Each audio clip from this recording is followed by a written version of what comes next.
of our revival. Hey, nung thu cha ta na revival meeting ni zet mai chu lim takin lim ruai to. It's because of God's abundant love and grace we are here. Thian khong ai na sata awang sawin voi na sai na yin kan lo theli.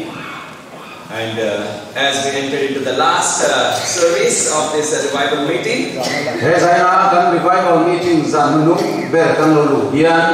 oh, let us realize it's now God's providence. Pathian ina min kai ruai na te ki chiam tiang mu. Before we move into God's word, let's ask for God's blessing. Kan thu soya te kan lu mai pathian mal so na di trong trayang. Loving Savior, we want to thank you for your love and your grace. Lapa tu tak zaina yen mi mangai na wangin le mi khamai na wangin lom thu kan Thank you le for se. Jesus and His sacrifice on the cross of Calvary. Isu Krista kan tan cross sai lan na wangin lom thu kan le se. We don't want any one of us to perish. Kan zinga mi tu ma hi paural kan du lo. Lord, you don't want any one of us to suffer the 7 last plagues in the last days. Zaina kan zinga mi tu ma hi pathian tin ro ler bu pasari te tuar turin kan du lo be. That's why in your love you are giving this message to us. Chu ang chu mi mai na ai zain he thu cha hi mi pe ni. We want to thank you, Lord. Lapa ine na lom thu kan le se. In Jesus' precious name we pray. Isu Krista mingin kan di le. Amen. Amen. Many times people are asking me that question, many places, including Spicer. Mitam takin spice ra ko ni tho ko ver mun rang rang ai ye ni zona min zo trina. Can you tell us one clear sign before second coming of Jesus? Isu Krista alo kal ma ye ni achin chian chiang tak mai pakhat enga min rul thayen an ti trina ni. Oh, there are many signs of second coming. Isu Krista alo kal achin chian ni tam ta ko mani. And sometimes out of enthusiasm, some pastors preach saying, if Jesus comes today, are you ready? Mitam tak pathian apa so tam tak phur le tu tuk chu ani. Voi ni so lo kal do ni pe to en ten an ti loi trina. But many times I say, Jesus will not come today. Isu Krista voi na lo kal do an lo ti hian ka soi trina ni. And Jesus will not come tomorrow. Nak tu ka mai bo lo kal lo bang te ka tia. You may say, how do you know? Dini hian tin mai thei. Because there are the signs before second coming which must finish. Achan chu Isu Krista alo kal le mai hian thil theng fam kim tu au tat ba mai. One of that sign, clear sign before second coming is 7 last plagues. Chu Isu Krista alo kal ma chin chian pakhat theng ngai tu chu khrem na nung pasari pathian thin ro ber bole ko ini. And there will be 7 plagues before second coming. Isu Krista voi ni na lo kal ma hian in khrem na ber bu pasari le ko ani phot bo ani. But are these plagues really going to happen? Amaro chu he ber bu le ko turi atak tak nge te thin na mai. Or are they simply symbolic? Nge mo tin na mai nge ni atak tak ti zonan zo thin ni. But what do you say? Are they real or symbolic? Atak tak nge ni na tin na mai nge ngai dan le. What do you say? Nge ngai dan. Real or symbolic? Atak nge ni na tin na mai mai. Real, they are saying. How do you know? Who told you that they are real? Tinggal tak ni tinggal ini orang mai dua mau hidup sule. How do you know that they are real? Cuma kecuali tinggal tak ni tinggal tengok tak. If somebody asks that question, then how to prove that one? Jadi yang soal itu macam kata zon tak cuma sule tinggal fin fin na impact tak le. Your answer is right. Insan itu tinggal mai. But we have to explain from Bible how that 7 last plagues are going to be only real, not symbolic. Amar itu Bible terangin her yang berbu pasari adik nge ni ti fin fin akan pet ngai. In the days of Moses in Egypt, Moses hunaya kan ayat tarama. God brought 10 plagues in Egypt. Ayat tarami ni rakanin kremna so aron tentira. Did that 10 plagues really happen? Ha, kipuya kremna kipui so teka ada takin asing le. We can see this one. And when Moses said and hit that river Nile, and all the Nile river water completely turned to blood. Moses kani nai lui kui chuma kani la tiang le khan nai lui kha pisena alom chang da vek mai ni kha. Those Egyptians didn't have anything to drink. Ai utami le khan into reng anei dalo. It really happened, not symbolic. El tino mai ni le vina ta takin kha khen kani. But Moses told them before. Just Moses na mai lo lo to. But now Pharaoh did not change his heart. Maro chu Pharaoh khan tin luma tha khen du ha lo maya. And now Moses again said, if you are not now changing your mind, now God is going to bring frogs everywhere. Moses chu ni Pharaoh ne na irilu tha lo chuan chung u ko len ti ro ni ya pa thien chung ro len ti ro mun tin maya atile ta. Everywhere frogs, the frogs are just crawling upon people, and now in the kitchen, in the dining table, in the plate, you'll say anything. Everywhere frogs. Chu vele chu pa thien chung u ro len ti ta. Chu ka te chu ina do ka te len te lu ma ka ma vela mun tin maya an tak sa te a lom ta sup mai ani. Do you like frogs? Chung u hin du en. If somebody gives one frog as a birthday gift, as a Christmas gift, will you accept that one? Miten katin in birthday present amo Christmas present amo chung u yon bet tamai chu len du me. How do you feel? Eng tin maya. We hate frogs. Chung u te chu kan nei zong ta kan ya kan ten zong ta. But of course, frog is not harmful. Frog is not biting or killing anyone. Amaro chu chung u te hi thil lo ta phai chung de lo mian se thei lem lo ba. But by the moment we see that one, we don't like it, we hate it. Amaro chu chung u kan mu ve le yan kan du lo wa kan te na kan nge ni hi. Oh, in Egypt, people were worshipping frogs as gods in those days. Amaro chu ai ku ta mi de kha ti hun la ya khan chung u hi pa thia hi an be khat mai ai ku ta mi de khan. And when they hated those frogs, in fact, they were hating their own gods. An ma ni pa thien nge mai an du lo tak mai kha an chu an len ti khan kro man ti le do ni ti chu chiang ni. And Moses also told in advance, we don't have time to go through all the 10 plagues, but Moses also told that there will be locusts everywhere in the 8th plague. Avain kan soi le se lo hun na tle lo wang na ma lo chu mo si na soi chu khao khua ka mu tin ma ya an lo om do ni ti le ta ni. Everywhere locusts, they ate up everything in Egypt. Khao khua ka lo puang tak tak ka mun tin ma ya thai le bu ba aron e ya ai ta ma kan khom an ti em mai ani. That's why by comparing the plagues in Egypt during the time of Moses and Israelites, now we are sure in the last days before second coming, 7 last plagues also will really happen. They are not symbolic.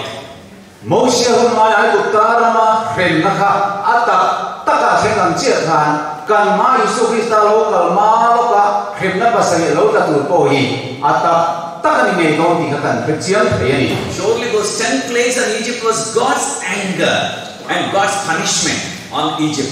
Khai ku ta ra ma khen na som te khan ni dik tak chuan in pa thian thin urna leibuang na ani ai ku ta mi te chuma. In the last days, Satan is going to be so angry. See, Satan is so angry.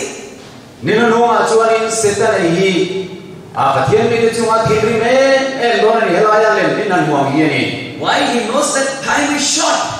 Achan chu apun ni atlem to ni ti ria. That's why Satan is so angry. Chu wa chuan Satan hi thinarin tak zet to ni.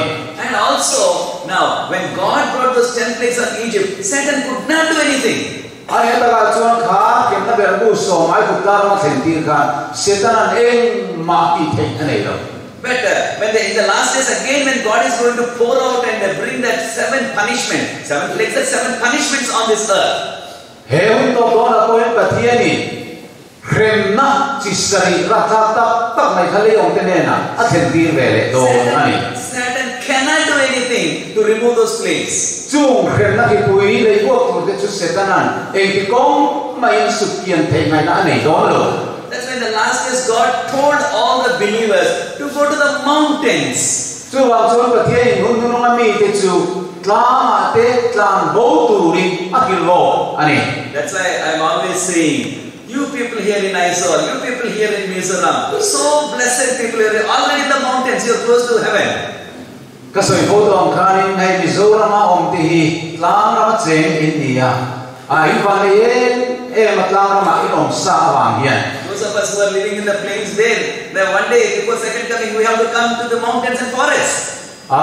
Cái này phải là ông tên cái chú Isu Christ lâu còn mai anh tin nghe một chuyện sáng nó cắt tàn bộ tiếng ai còn làm ngoài thế. We have told about this one in Matthew 24th chapter verse 16. Hey hi mà thay cũng xong như là bali sáng xong vào cả căn mùa. July là ông cái chú ta cái tàn bộ rồi sẽ cái này. Many times people ask, how long these plagues will continue before second coming? Once they begin, once the seven plagues start, then how long they will take to finish before second coming? Mình thắm tập chuan hết hình như hiện em tia ring nghe ảo đồn em tia khang nghe anh trăng em tia khang nghe tổ phẳng Isu lâu còn mai em tia lâu thì đang tiền rót thủy nữa nè. And we have an answer from the Bible. Revelation chapter 18 verse 8 to 10. Achan chú Bible là những chiang ta khi nào in chia cả thúc quan cũng sòng paria trang ria ta đang trang sòng ai hiền alo ôm nè. And it says all the plagues came in 1 hour. Asoi dan chuan hen khem na zong zong hi da ka khat chung le na lo thing do ne And also all the plagues came in 1 hour. khem na zong zong mai khat da ka khat chu le ka lo thing do ne an tian ni chu. And we understand from the books of Daniel and Revelation, one day is equal to 1 year in our human time. Bible la Daniel le thuk wan kilon kan zira formula kan man ka chuan in da ani khat hian kum khat ai tian ni kha. Which means now once the first plague begins, the maximum time for all the 7 plagues is going to be just less than 1 year. Chu tiang ma kan lo chu don ani chuan in he khem nei pakhat na pasari na an la chung hi kum khate mo le thau ari nom ta ani. And the minimum time required is just only 2 weeks, 14 days. Ani na ta chuan in atlen thiang ber a kan chu chuan in chokar ni chung lekin a theng zo mai thei bo ani. We can read in book of Revelation in chapter 15 about introduction to 7 last plagues. In chapter 15 of Revelation, we can see thuk quan cũng sòng panga trang sari hian in chu chan chin chu kan mua chu nuwa chuan ka han tin vana pia tin bia ko pin nan chu lung chu an honga. an angel is offering incense. Tin van tir ko chuan ni rim tui ha na bom chu an la. It is coming like the smoke and fill the temple in heaven. Ti chuan vana pia ko chu mei khu in alo khat ta ati. And that smoke represents the prayers of each one of us in the last days. Kha mei khu khan ninu nu ma pathian ni te zong zong trong trai na ai tir ni. As if you notice, the smoke always goes up, it will not go down. Any thick smoke. Mi khu reng reng hi in anen chuan chung lam zong li na kala noi lam zong in akal mai lo hi. Likewise, when we pray, our prayers will go up into heaven. Chu ti amok chuan kan trong trai na hi van lama a chho don ani. So we need to spend more time to face the 7 last plagues in the last days. As God's people, we should spend more time in prayer. Chu wang chuan he hem na ber bu pasari lo khen ma yan pathian mi te hi chu mi tok tu chuan ni na satap mai kan trong trai amai ni. All the 7 plagues are described and are included in chapter 16 of book of Revelation.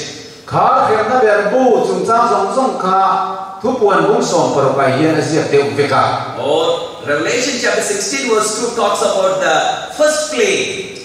Revelation thu puan bung som par chang ni kha ni ama sagarin khremna ber bu pakhana chan chin arong soya tin ama sagar chu kala ber bu chu le le bua ti chuan sa ko chin chian le te le alen chi bai bu tu chunga chuan pan chena ta ka chang ta a ti.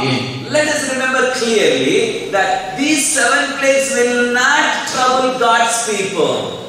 Amaro choi chian ta kan he tu chu he khremna ber bu pasari le bua tu re hi pathian mi ten pakhat ma kan tur ve don lo ti kan he chiang tu rani. If you believe in Jesus, Isu Krista ring tu kan ni chuan. if you take baptism in the name of Jesus by immersion baptism, Isu Krista minga baptisma tu hin bung nge ye chang to kan lo ni chuan. and if you are following the 10 commandments of God, Pathian tu som pe teri nawa ka som tu kan lo ni bok chuan. these 7 plagues will not come near you.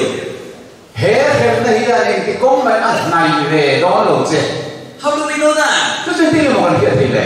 Yes, in Egypt, the Israelites did not have any problem with the 10 plagues.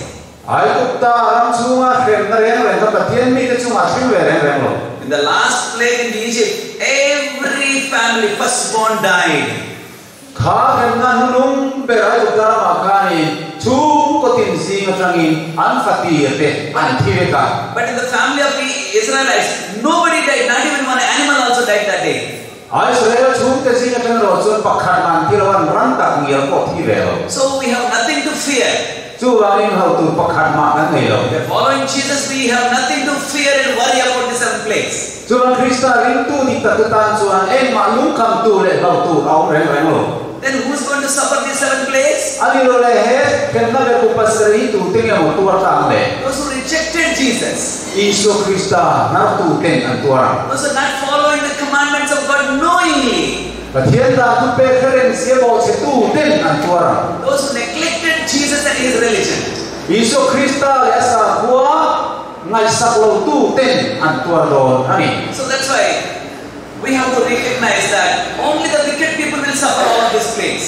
Chu wangin misuk sual te chawin he kem ta hi an tuara don ani. When the first plague was poured out, Remember who masala son le bua. oh, there came everywhere on the human beings from head up to feet, painful boils. Ichuan le mi sa ko chin chen nei tu zong zong te chunga chuani luwa kele khengin khoi li na lu tuk mai pa chia an veita ani. Oh, you can see that man full of boils. Helai mi le mai yanin pa chia na bom kha in hi an mu thei mo. Oh, you can see that lady full of boils on her body. Tu tiang mo kin helai mai chia hi ataksa khoi li na bom kha tha tin an mu thei mo. If there is only one boil, we suffer so much pain. Kan taksa khoi li pakhat le ka om poin na kan tie me mani hi. When whole body is full of boil, you can imagine, we cannot describe the pain in human words, so much pain. Tu tiang alo ni chung kan lu tram kan pum me kele chen khoi li kan ve chona na sia tu chu ti kong mai kan soi vi thiam don lo na tu don ni. They can't lie down Mo le thei bok si lo wa. because the boils are there on the back and on the stomach also. An no aten kuma te khoi li ma bang kan an mu thei bok si lo bang. They can't sit down. An thu le thei bok si lo bang. So much pain. An na lu tu mai don ni. And as we read, this is described in Revelation chapter 16 verse 2. Hei hi thu puan bung so pan ni. A bung so bro chang ya kan mo ni. So when the first plague comes, every shop will be closed anywhere in the world. Chu wang cho nim he de bu pasari jinga pakhanan le buak che mai yen do zong sok vela ani do ani. No shop, no petrol bunk, nothing. Everything is closed down. Petrol pump kan ti te hen do zong zong mai te hi ai kha do ani. Why? In wangin mo Because all of those people who work in those shops and work in that business, work in the market, everybody got sick and they have from head to foot all painful boil. a chan chu do ra thok le sum do le office na thok zong zong kham ke na tur ti kha an lu ra ke le thengin khoi li na na kha na bom to na ing ma ti thei an to lo ani. So people are suffering so much. Mi le chuan na sa takin an tuar don ani chu. And they were asking, where is that miracle worker? Ti chuan in khoi an le o thil mak ti thei tu te kan ok so ta ti ten an awa. Because we are told just before 7 last plague, Satan will appear in this world just like Jesus Christ. Ti chuan in khilo na kan mom kha he Isu Krista lo kalma kem na verbu alo ta don ai yanin Satan ka Isu Krista amma ya in la ring lo kal basta do ani. And he will do miracles like Jesus Christ just before second coming. Isu Krista lo kalma in Isu amai kha thil mak ti kha ti ve do ani. Now, if you want to know more about that one, Chu chu la ke ber zer do ni chuan. and if it is possible for you, Mani te in mai kha te do te ni chuan. and come for that youth meeting in Chetla. Siatla youth meeting a try ko ma local mai ro. And surely I have a full message on that one day. Eng tik na eng ni kha chu he ti thu cha hot mai hi a fu lim ka soi do ani. Oh, we have so many other important last day messages which we are going to share during that youth meeting. He na nung thu cha bi tak mai hi ha he you meeting lo tu ra yen soi tu kan mai me ma chung chu kan puang do ni And pray for that, and if it is possible, come for that meeting. mai ta kin chu tai lo kal the tu chun ta tien ne na tum trai lo Oh, when people are suffering with all kinds of boils all over the body, can they go to any doctor for some medicine?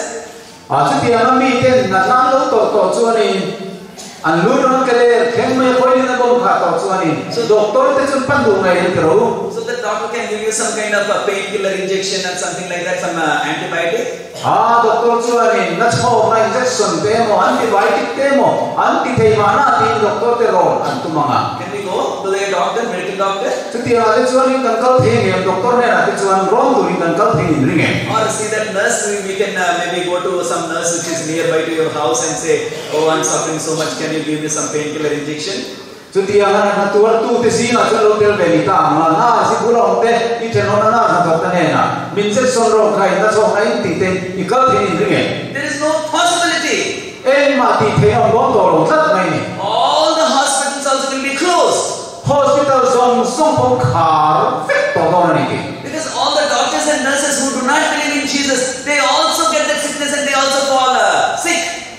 chan chu pa doctor te le nurse te le dam loi lam thiam song song te po kha chan dam lo tu te ni chuan in kha khem na khan za va kan por ve fet do ni And no medical store will be open because everybody got sick, so they cannot open the shop. chu ba chu mi song song kan kan to na ba kan in do po hong tu bi kan do to lo mi ti da tu bi po lo do to lan vai na to ni chu Then somebody may say, oh, I go to that Adventist hospital and that Adventist plant.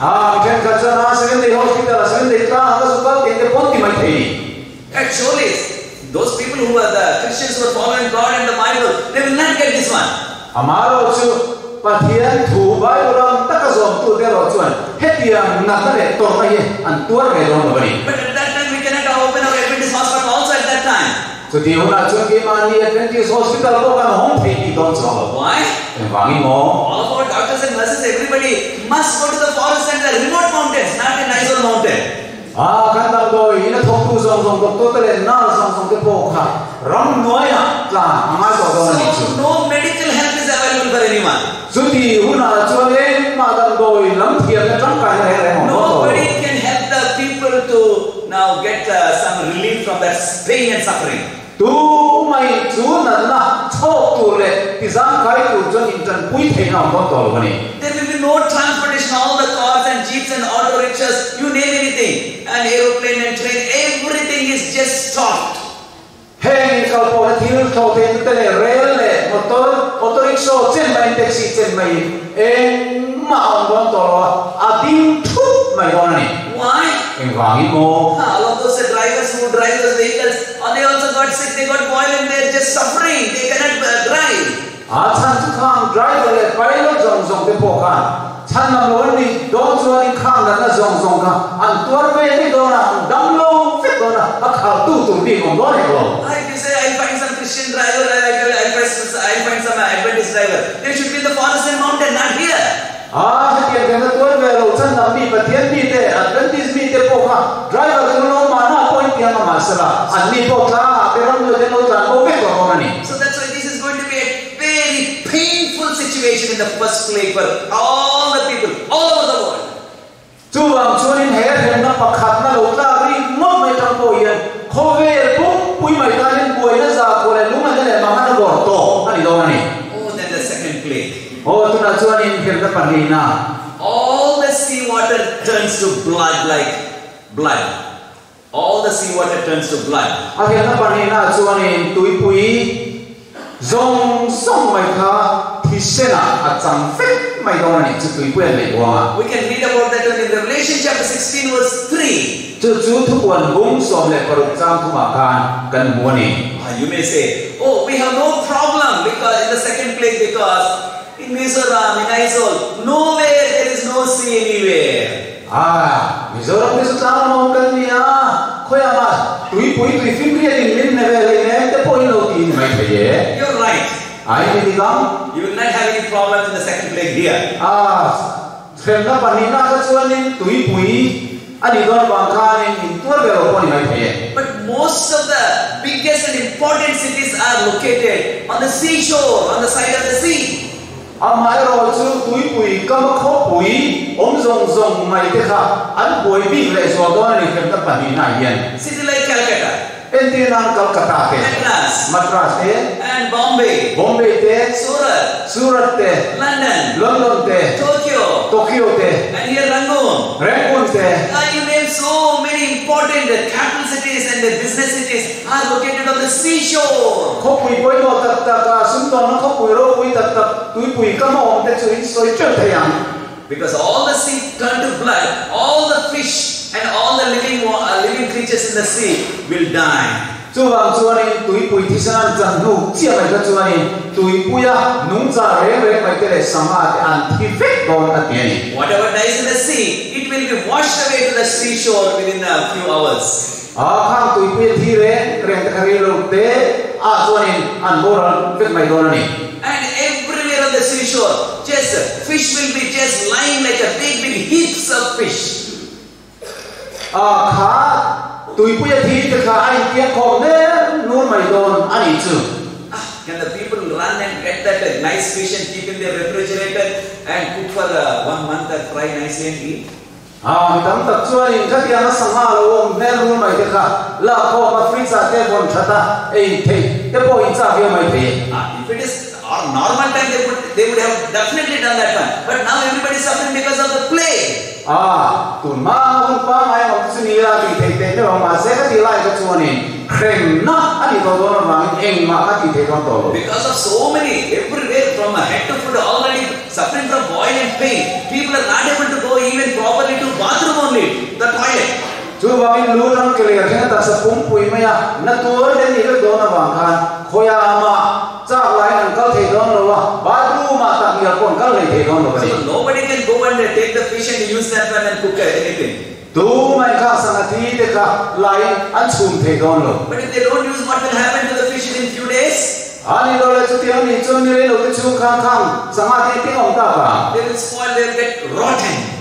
anh rít chiên anh ui mày đó này tôi đó này So the smell, the bad smell will be beyond imagination. We can't even tolerate that bad smell everywhere in that seashore. mình hin xuống tua nó lệ mày tua nó quay na xuống tua phá rồi không pa rít chiên lệ ui khan không về cả hạt đó này chú tụi cầm đấy On top of that, diseases like cholera will come. khang đi ba khan na ra tha ta mày khan tua đó này là And the third plague, kem na pathum na chu ani when God poured out His anger on this earth, pathum na chu ana ber ko chu luya te ale bole ta ti pura te and you can see before the now third plague came, and all the water of rivers, canals, and the well and reservoirs, everything is just very nice blue color, it's a nice fish. amaro chu kha kem na pathum na lo chen ma ga ni tui te chu an pola an ri an thai me ma When an tui na ye me ma se when third plague begins, all the fresh water wherever it is, it becomes blood. It turns to blood. kem na ba hum na ka chu ni khang tui tiam nim zong te kha thi se na an lo chang zo don ta ani So definitely here in Aizawl and Mizoram, we will have this suffering because all the drinking water, all the water, whatever is available, everything turns to blood. he mi zor ma de po chu chu kan tur ve vet do na kan tui tur zong zong le tui khul le le tui zong te kha thi se na a chang zo vet do ni All over the world, wherever there is fresh water, it becomes blood.